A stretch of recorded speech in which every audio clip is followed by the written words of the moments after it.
My name's Emily Vincent and I'm from Newquay.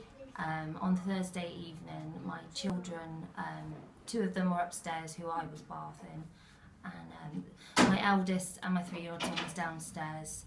There was a commotion going on outside where I could hear lots of seagulls going crazy, but that isn't out of the ordinary.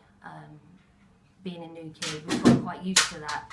It wasn't until my son was screaming up the stairs saying, "Mummy, Mummy, Roo's bleeding." I automatically knew something was wrong, so I ran downstairs and I went into the kitchen.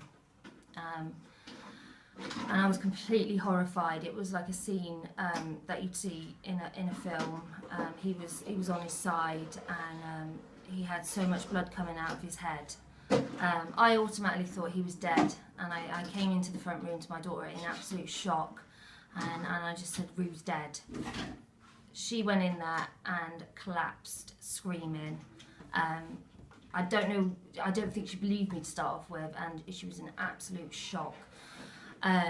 She went down to him, and I was in the front room, and I heard her shouting, "Mum, he's breathing, he's breathing." So as soon as I knew he was still alive, I scooped him up. I got the kids out of the bath, and we just headed down to the vets. The vets started working on him straight away, and they asked me what had happened. At that point, I wasn't quite sure.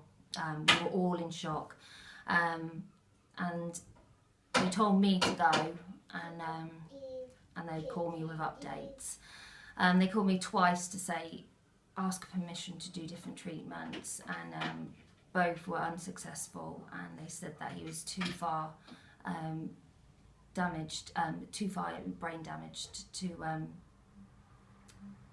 have a good life. They said his legs wouldn't work, and he wasn't responding with his eyes. And I did ask them, "Can you just try longer?" And they said that very nicely that it would just be the same end result.